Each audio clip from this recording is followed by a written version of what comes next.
Sahanavavatu Sahanau Bhunaktu Sahaviryam Karavavahai Tejasvinavadhitamastu Ma Vidvishavahai. Om Shanti Shanti Shanti. May the Lord protect us.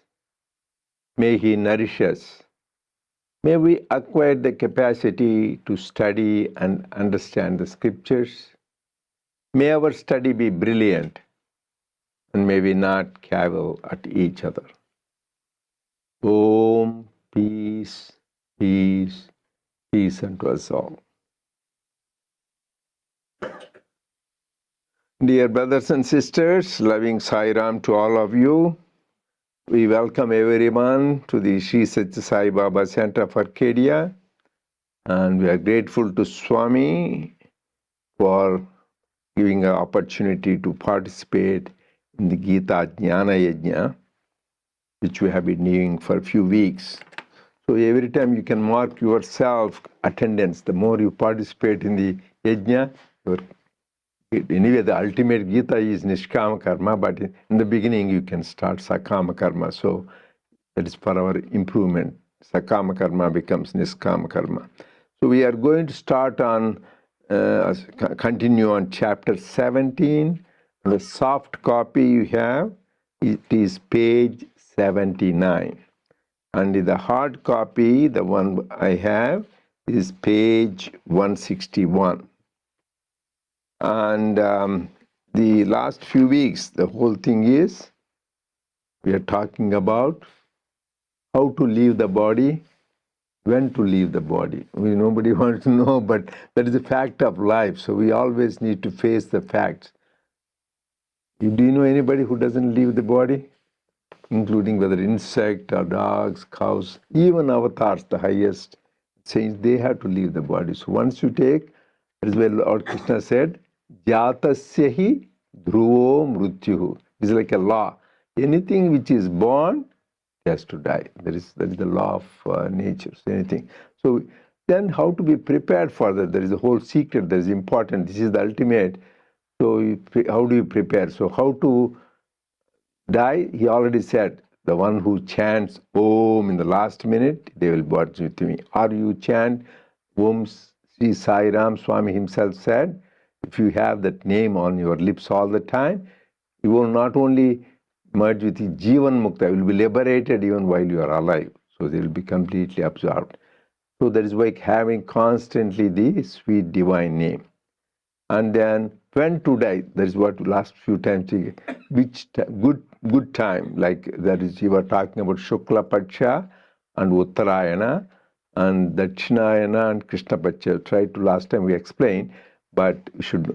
Why it is important when we die is because it decides next stage where you are.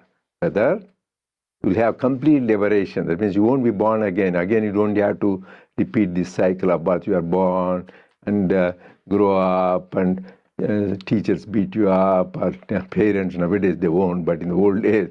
So, and then you have to pass exam again. You have to go the test, and then go to college again. Look for a job. Look for this.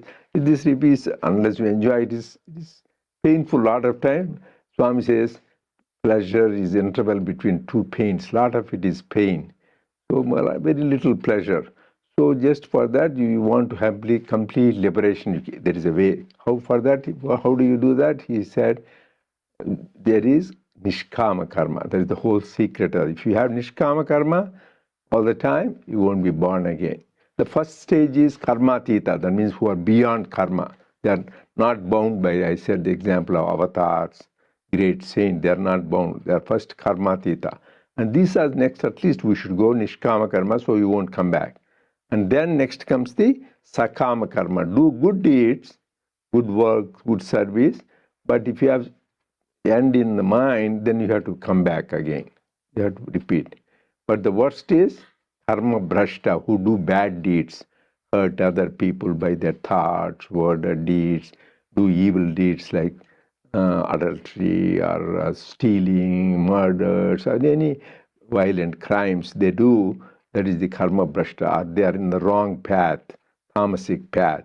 So they will be born in lower lives. So that is what you have to do. So we said, my God, why should we be the, for example, somebody wants to get into a good college, what do they say? Oh, work hard, you get a good SAT score. Right, then only you get a good college, right? If you don't get, oh, you didn't do that, you have not a good SAT score, so you can't get a good, you go to city college, otherwise you go to Harvard if you're good. If you get a good MCAT score, you want to go to good medical school. Good LCAT score, you want a good law school. Anything you need. Here you are talking about the ultimate, so don't you want to have the best score with God so that either you are not to be born at all or you are in the higher realms. So even for worldly things you need a score. Here this is the highest. Having attained which, there is nothing more to attain. That is called yam labdhva cha aparam labham. In life, everything you get, you think of more. Like you are a millionaire, you are a billionaire, you are a trillionaire. There is no end. And similarly, you have a scholar Nobel Prize. You want one, you want two, three, four. There is no end. Same thing. You are even a celebrity in sports. They want to have more and more scores. Everything. What more? What more I can? But this having attained, that is Atma Trupti, they're always content, joyful, and happy. That is the state for which you receive. That is why you need to prepare how to have that good ultimate stage. There are examples when you do good deeds. The Shirdi Baba, Shirdi Sachirita, there is a story of one wife of one Kaparde. He was a devotee of Shirdi Baba. Does anybody know here if they can say that? And I won't. Anybody knows here? There was one Kaparde. He was a very prominent lawyer, very scholarly man, but he was the embodiment of humility. Even though he knows everything, he would not open his mouth in front of Baba. There are some devotees like he, and there's another Booty, very wealthy man. So his wife, so Swami, once she came to offer prasadam, Swami used to grab Shirdi Baba. You are partial, Baba, you don't take others, why you grab? Then he said, do you know who she was? I know her whole story. In the first life, she was just a cow. But she was a good cow. There are in animals also good cows, good dogs, bad dogs, everything is there. She was a good cow yielding a lot of milk so that so many people got benefited. So next life, so she was born in a nice gardener's family. So next Shudra family was born. And then she was there also, she was good. Then next life, she was born into a Kshatriya family, that is a royal family, and married a businessman, Vaishya. Then she was still good because her vasanas were all good. Next life, she was born in a family and married to Kapad the Brahmin. So that is why she is close to me. I accept her. And she is one of the ones where he gives the mantropadesha, Raja Ram. So usually he was not doing that to her and she gets liberated. So how she got promoted from one to another, from the lowest. So we all have a chance to go the ultimate so that we are close to God. Because we didn't come like this because whatever we did, because of our good karmas, of ourselves in the past lives, these lives, are our ancestors. Swami says, one time I told, me and Professor Sampath was at the feet of Swami in Kodaikanal in 1994. And he said that Professor, very wonderful man, Swami, I don't know what the good fortune, I must have done something good in my previous life to be at your feet. Swami corrected him, said, not the good you did, the combined good and good merit of all your ancestors in all the previous generations, combined merit gave you this good fortune. So we should be really always grateful for the ability to be associated with God and his devotees. As Sri Ramakrishna says, Bhakta, Bhagavan, and Bhagavatam, they are all equally holy. That means devotee, God, and his story. Bhagavatam is the story of the romance between God and devotee. Because once the power, Narada asked I mean, what is the power of divine name or satsang? Tell me. I think so, a lot of you know the story. So, oh no, go to this little insect. It's a little worm. Go to it and it will, you'll know. He go and says the Om Namo Narayana, and he stands next to that, dies right away. My God, he went back. Oh, you said they go and test, he dies. Okay, next, oh no, no, go to this bird. There is a nice bird, parrot. Go to that, it will say. Same thing it does, it dies. Then next time, say, no, no, go to the newborn calf is there. A cow has this calf. Go and talk to that. That calf dies. My God, I was responsible for death of a little insect, then a parrot, and this. Then no, no, now we go to this prince, newborn prince. I said, I can go to anybody that burned. Something happens to him, the king will take off my head. I can't take that chance. No, no, no. Divine command, you have to follow. He goes there, and it says, then that little prince, small baby, smiles. Do you recognize me? He said, no, I was that insect. Because of your association, satsang, I became that bird. Because of your association, I became the calf. Now, that is the goodness of satsang. That's why satsang is very, very important for spiritual people. It is adding, like in the fire, you want to put the ghee, the fire goes more, right? Like that. It is your whatever little divine love you have in your heart, the more you are with people who love God, you get inspired. You want to be more loving to God, more loving to people. That is why the power of satsang and doing the good deeds. So this is what we talked about. Now is going to explain about Uttarayana, Dakshinayana. What is Uttarayana? You know, January to about June, July. So different people vary. Some people say December starts, but in general, during Sankranti, they say it starts and ends around June, July. And then the Dakshinayana is from July to December. And Shukla Pachaya and Krishna Pachaya is every month it comes. That is the bright half of the month and dark half of the month. So in general, the belief is for all people, if you die in Uttarayana, that is first 6 months, May, June, and then in the Shukla Paksha, so it is good for people and also there. So, but here this beautiful Swami, what traditional explanation versus how an avatar explains. You should see the difference. So let us read that. You will enjoy that. Go ahead. Unless you have any comments from last week. Sairam. Here a doubt may reasonably arise. How is it that the bright half of the month is auspicious while the dark half is not?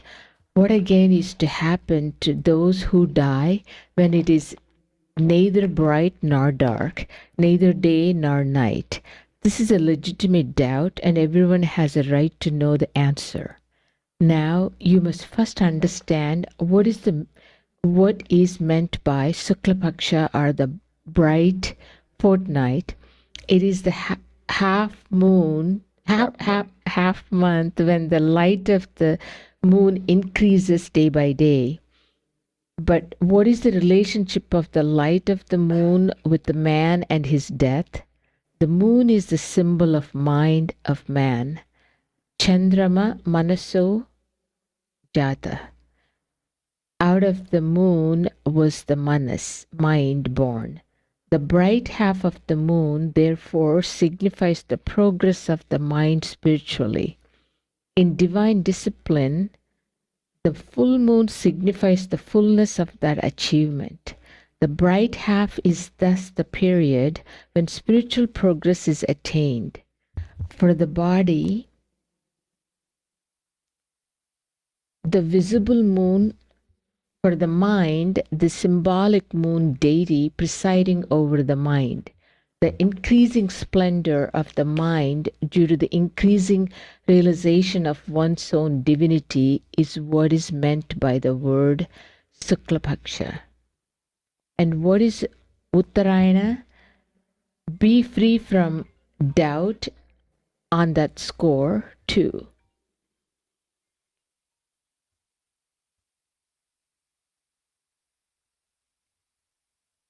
Worship, Sairam. Worship offered knowing the meaning of every rite. Sadhana practiced, knowing the implications of every step. These cleanse the heart more effectively and loosen the chains of doubt. Uttarayana is the period when no dot of cloud or whip of fog contaminates the vast dome and the sun shines in all of his glory. This is the gross meaning, but there is a subtle one too. The heart is the inner sky. There, the sun that shines is buddhi or intelligence. When the clouds of intelligence, the fog of egoism, and the smoke of attachment hover in that inner sky, the sun of intelligence is hidden and things look murky or mistaken. Uttarayana of the heart is when the inner sky is clear of all these and when the sun shines is full splendor. You must have heard the expression Jnana Bhaskara. Jnana Bhaskara, the sun of wisdom. The sun is always associated with wisdom and intelligence. When a person passes away with this equipment of the effulgent sun of wisdom in his clear heart, he can certainly escape rebirth. He takes the path of Agni, the archery path, and as said already, and merges in Brahman. Those who pass away in the other half of the year, Dakshinayana, have the opposite destiny. Then the heart is beset with smoke and fog and cloud. The sun is hidden and his effulgence has no splendor. And in the dark half of the month, the moon wanes, symbolizing the waning of Godward thoughts. The new moon night is enveloped in complete darkness. All spiritual impulses suffer defeat. The thick smoke of Ajnana lies heavily on the mind. This is the meaning of expression of Krishna Paksha, dark fortnight. Those who die at such an inauspicious time reap an inauspicious result.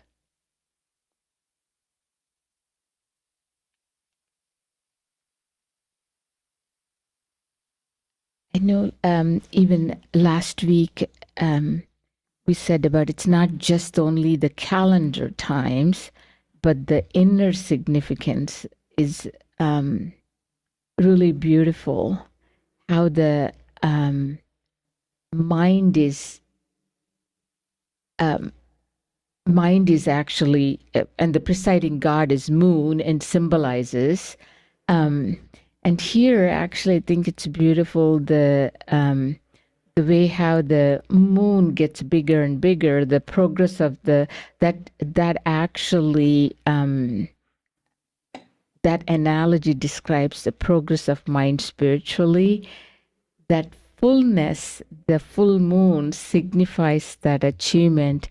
So that achievement is actually what meant that spiritual progression is knowing that oneness.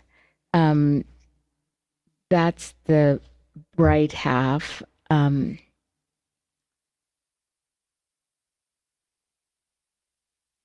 And the Uttarayana is, which we actually also talked about, the sun movement towards the north.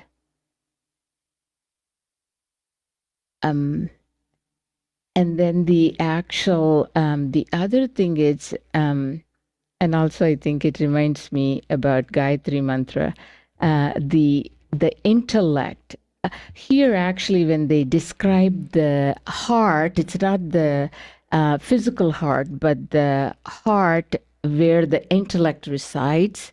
When that's bright, symbolizes the sun, and Uttarayana, that's the clarity without any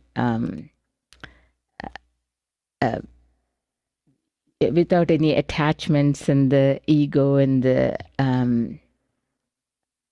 all that. And then the opposite here described as a Krishna Paksha and Dakshinayana. I was just curious, actually. I know maybe this is just the meaning, but the Krishna Paksha is, I know, Lord Krishna, because Lord Krishna is, they describe so much him as being, I know, the blue or dark complexion. But I was wondering why it was named as a Krishna Paksha as being the southward and the inauspicious results, and the Sukla Paksha, I don't know why the names has any meaning to it. Why? No, they have a meaning. So, yeah, suddenly it reminds me, in 1994, as I said, we were at Kodaikanal. In general, people say, don't do anything on Ashtami. People who believe in this Tithi and Rahu Kalam, this. So, they said they don't do anything on Ashtami. They say in Telugu, this Ashtami is just Kashtal. We would get a lot of trouble. So then, but Krishna was born on Lord Krishna was born on Ashtami. So I asked Swami, you said Ashtami is not good, but Lord Krishna was born on that day. How can that be not? So he says, do you know what happened to him? He was born in a jail. And then when he has to go through that escape in the middle of the night, then he has all those demons were attacking him. He didn't go with his own parents. He has to go with so he has to go through. But he is God.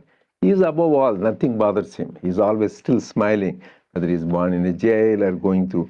For us, the ordinary people, the body consciousness, for us, that is, you cannot take it is hard unless you are also like the state of Brahman. That is why these planetary influences. Coming to this, so they have an influence if you have body consciousness. If you are a jnani like Ramana Maharshi or Vivekananda or an avatar, that doesn't bother you. So like Lord Krishna. So for us, till you get that day, that's why Swami says, if my anugraha is there, grahas won't be able to do anything. If you have my grace, no planets will affect you. But we need to have that divine grace. Really, literally meaning what is Uttara means? North. Ayana is traveling towards north. Dakshina means south, traveling towards south. What is Shukla Pacha? Shukla means white. Krishna means the dark or black. So, in the whole year, it is divided into Uttarayana and Dakshinayana. The Uttarayana things go towards north, where the sun is more prominent and given. Now Dakshinayana, so that is why days are short, it gets dark. So this is the sun going the southward. So in general, whenever sun goes northward, it is said to be sun is symbol for knowledge, Jnana Bhaskara. So that is why it is anything you are full of knowledge that takes you towards God. And then same thing with Shukla Pacha. Shukla is white. So anything wherever there is light, it is white. When there is Krishna Pacha, whenever there is darkness, it is black. It is so you can't see. So in general, you can see clearly and you can think clearly in Uttarayana and Shukla Pacha. And you will be not clear, you will be confused in Dakshinayana and Krishna Pacha. That is the literal meaning. But Swami says subtle meaning. That is why whenever Swami says you should go for subtle meaning. What is subtle meaning?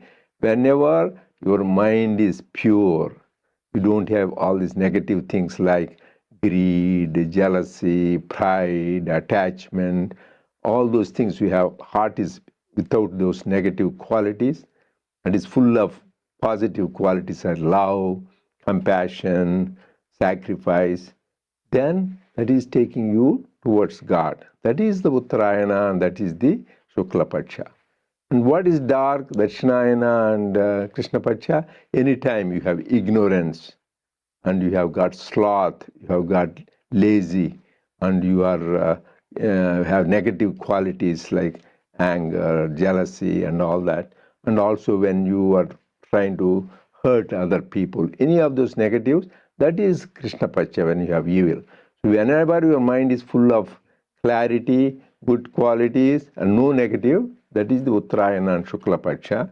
Anything with where mind is cloudy, ignorance is there, and you have negative, that is the Dakshinayana and Krishna Pacha. That is the inner meaning. That is why Beauty Swami gives that inner meaning. So that we should have clarity. Otherwise, you go on counting, oh, that guy, the people will then start making, oh, that person died in November, is a problem. So he has and that by, even if he may be evil person, he died in Sankranti time, so he will be good. No. Should have, depends upon what your deeds are, what you did. That's what Swami clear, and even the great scriptural commentators say, that is, your decide of the birth is of what you did and we thought in the last moment. And that too, this is a suitable time. That is the real, have clarity. So don't go on counting the Uttarayana, Darshana, and Shukla Pacha, Krishna Pacha, and tell other people, oh, this is, we read in Lord Krishna says that you are doomed. So you died in October and you had died in Krishna Pacha. It's not the really state of their mind. So that is it. Is it clear? Anybody has any questions on that? So that is why Swami said we should remember that main thing is purity. So you should have purity and thinking about God. So, Sairam, so actually, we could, Huh? oh, Somebody has a question? Okay. Okay, you finish and then we... So that means that actually we could really make an effort, have that movement towards Uttarayana in our own intellect Right. and mind. Yes, the whole thing moving towards north is Towards having Godward. to Godward, thinking more about God, thinking, having loving thoughts, loving words, loving deeds, compassionate things. So all positive things. So if you want, that means going. The opposite, we don't even want to talk about doing bad things, so that automatically you're downfall. Go ahead with the question. If you, or he can talk, right? He will be able to talk on the thing. Or, huh? You out? Okay, just read the question.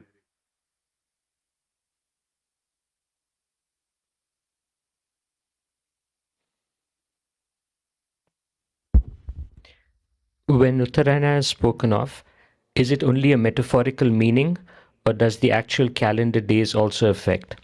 If we consider calendar days, meanings are contradictory at times.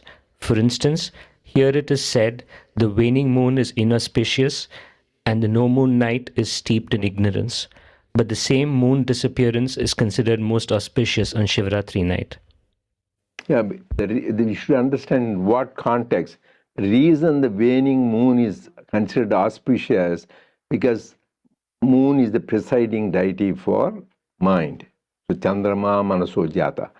What is the trouble? Whole thing is mind is the one which is responsible for our sankalpa, vikalpa, thoughts, doing this and that. So when the mind, the least influence is on the new moon day. That is closest to Shivaratri. And once a year you call Mahashivaratri. So to be able to think about God is easy when your mind is least agitated. That is why people say on the full moon day, even psychiatrists know, you call lunatic asylum. Why lunatic? It is a lunas is mind. On the they knew also on full moon day, mind gets all disturbed. That is why in a psychiatric unit they say should be careful to visit them on the full moon day. So people all go wild and bizarre because that day even it happens phenomenon. The tides and the waves in the ocean, they go rise up and down. The mind happens. So the mind is influenced by the waxing and waning. So on Mahashivaratri, the least sign of just a wee bit of moon is there on that day. So the influence of mind is not at all there. So easily you can tune with God. Here the difference is that explanation that is for Mahashivaratri. Here this telling in general for the light. So giving the example in the Shukla Paksha, where there's moon getting right now, we had Amavasya just a couple of days ago, that is a time of Kali. But as it is going right now, is brighter, the brighter light. So for the example of how their mind is filled, or heart is filled with light, that is the reason it is given. Whereas Shukla Paksha, that is what happens. Whether in the dark half, there is more darkness. So that you should differ the context. Swami says, here in the context is whether you are mind to be clear, there should be light, no doubts. When the mind is cloudy, there will be all doubts. So that will be there. But there in the Mahashivratri, where there is no influence of the mind, so that we are in tune with God. Anybody has any questions? If not, continue.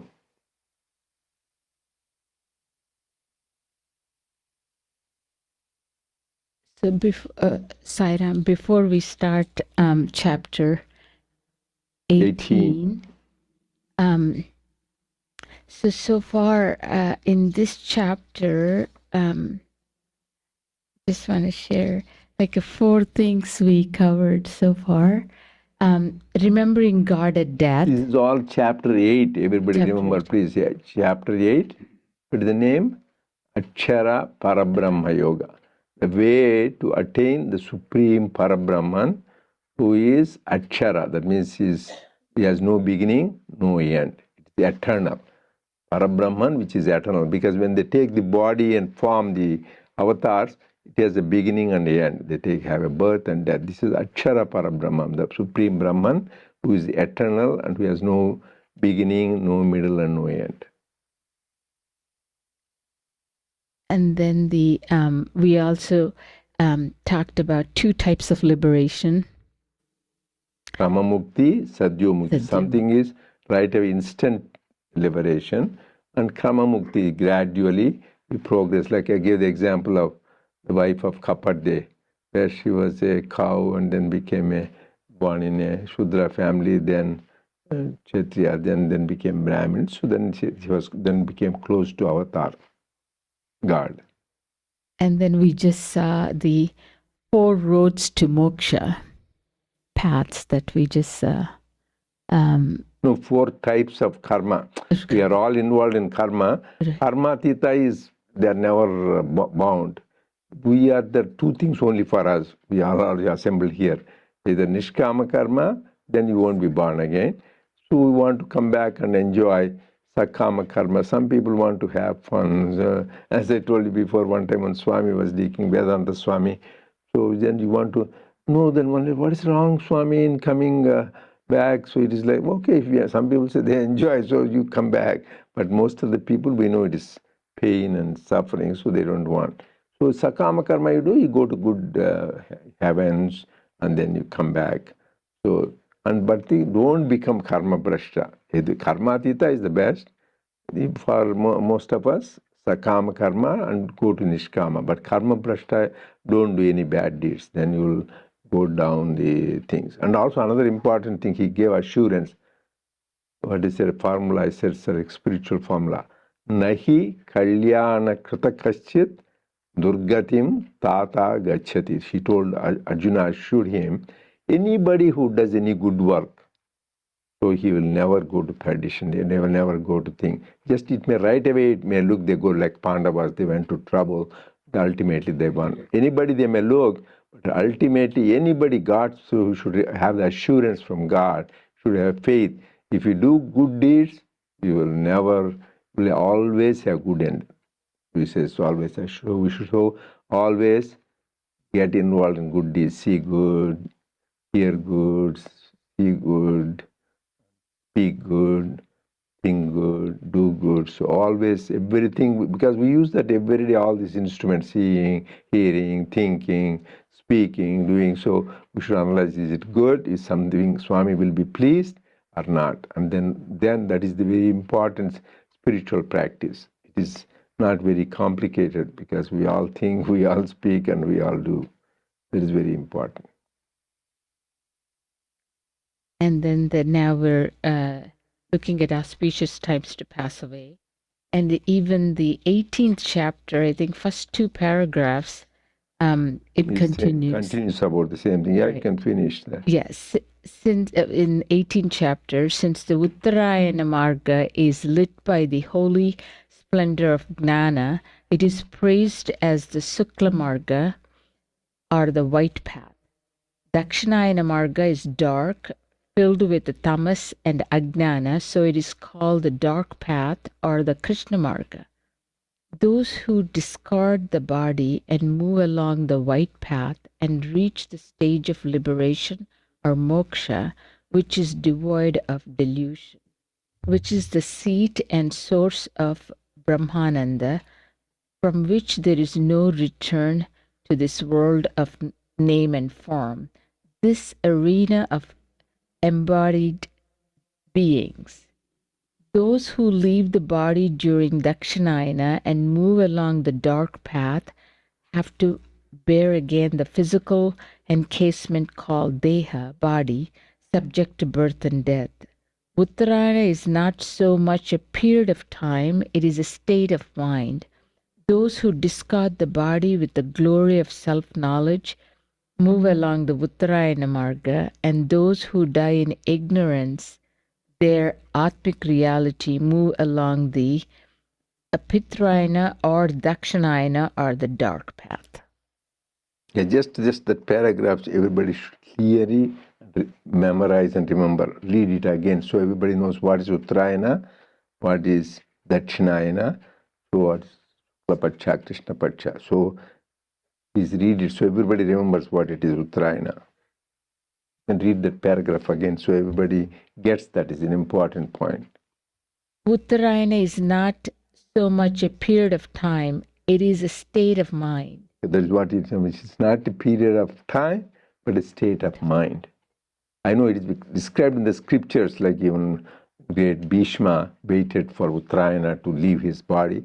So a lot of people believe that it's true. The planets have an influence when you have body consciousness, but really, Swami is telling that is a state of mind that is important. And those who discard the body with the glory of self-knowledge move along the Uttarayana Marga, and those who die in ignorance of their Atmic reality move along the Pitrayana or Dakshinayana or the dark path. So when you have these brightness, self-knowledge you have, that is Uttarayana. When you are ignorant in dark Tamayana, that is Dakshinayana. So that should we have clear mind. Anybody brings about Uttarayana, now all of you are authorities. What is Uttarayana is having self-knowledge, and Dakshinayana is being in ignorance. So it is a state of mind more than the period of time. So now we're going to... Of the gunas, Sattva-guna is pure and effulgent, and Tamoguna is dark, so they are distinguished by the opposite colors of white and black.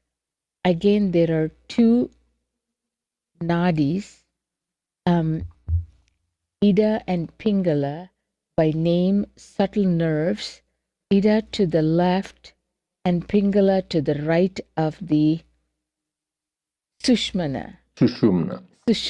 So the nadis, I see. The Ida Nadi Marga is the lunar path, and the Pingala Nadi Marg is the solar path. The yogis proceed along the solar and those others along the lunar path. This is another unobserved mystery. The end of everything that is born is death. Samyoga leads to Viyoga. Construction must result in the destruction of that which is constructed. It is the law of nature that birth ends in death and death leads to birth. The stage which knows no coming and going is the stage when the universal Brahman is visualized. For this, Brahman is all pervasive. Where is the other place from which coming can be affected and to which the going can be performed? There is no need to doubt whether such a stage is within the reach of all, whether all can achieve this victory, nor is any special effort or a peculiar good fortune or a specially designed act necessary. It is enough if the mind is always fixed on Paramatma, if the Lord is meditated upon without the break. That will cleanse the mind. The delusion clogging it will disappear. This by itself comprises moksha. For what is moksha but moha kshaya, the decline of delusion. A person who has achieved this moha kshaya will attain brahmatva, the stage of Brahman. However, he might die, such a No, person. howsoever he might die. Howsoever he might die, such a person is called a gnani. You can start then. And the nadis, I think the sushishma nadi Yeah. is the one, I think, on the head. No, that is sahas, that is chakras. Oh, So we have 6 chakras, Muladhara chakra, all 6 chakras. The highest is the Sahasrara chakra. So as you spiritually evolve, we can go the Muladhara to Swadhisthana, Manipura, Anahata, then Vishuddha chakra, then Sahasrara. So this is I don't want to go into chakras, all of you can look at it, but this is how you progress spiritually. So most of the people who are enjoying eating, drinking, sleeping, and Mary Swami says, khana, pina, sona, marna. That's what most of the people, what the purpose is just go to work then and come back, eat, and then sleep again, have children, and then there is khana, there is procreation. The Ishanatrayam says, the whole people is dhaneshana, dareshana, putreshana. Most of the people are caught in this. Such of wealth, such of the spouse or thing, and then having children and then grandchildren, whatever it is. That is creates bondage. So then you need to go beyond that. So that is what need to, instead of getting stuck in that thing. So he says, for how do you get it that? By mohaksheya. So you need to get rid of that delusion. So moksha also, we think something like this beautiful, this is all the subtle things Swami says. First is, what is Uttarayana, Dakshinayana? Is state of mind. What is Shukla Paksha, Krishna Paksha? State of mind. So if you are bright, half of the mind, thinking clear, think about God. And here, how do you get mohaksheya, moksha, liberation? Think you need to do put head down, feet. No. Once your delusion is gone, you already get the moksha. For that, we constantly has to think about God. Always. That means some people say it is not easy always, but somehow or other connected when you are working or whether whatever you are doing. So that is why the famous sloka is in Krishna says, Yat karoshi, yad ashnashi, yad juhoshi, dadasiyas. Tat sarvam madarpanamastu. Yat karoshi, yad ashnasi, yad juhoshi, dadasi, yat tapasyasi kaunteya, tat kurushya madarpanam. Whatever, first is yat kar, whatever we do, you go to work, right? Everybody goes to work, except now I am retired, but still I work longer hours than when I was working as a physician. So whatever work you do, whatever you are eating, we eat right back for lunch or dinner. Some people at least eat one meal. Some people I know they are in special diet. So whatever you eat, Juhoshi and whatever homas, agni, whatever you do the things, dadasyat, whatever charities, why do service. So when whatever work you do, whatever charities you do, whatever you are eating, and tapasya, whatever penance you do, like meditation, any other spiritual place, all those things, Madarpanam, just Sayarpanam, Krishnarpanam, Ramarpanam, whatever it is, Lord, I give it to you. That's all it is to be connected with God. So that is how you are always connected to God. The whole secret is ABC. But always be connected. Always be connected. So you should be connected with not to the world. You can be connected to the world too. Then that gives you grief and bondage. But be connected to God. For that, all this we do, whether bhajan, satsangs, reading scriptures, do a repetition of the name, and listening to discourses, doing service, all this somehow or other, we want to get connected to God. Where the other things will take you away from God. So watching movies, doing gossip, rumors, partying. So you should yourself say which is taking me towards God or taking me away from God. So more and more as a spiritual seeker, we should take those things which take us closer and closer to God. The places, people, things. We should say which are the ones which are taking me closer to God. Those you should embrace. Others you should try to stay away. So that is what connects you to God. Okay, we'll continue next week.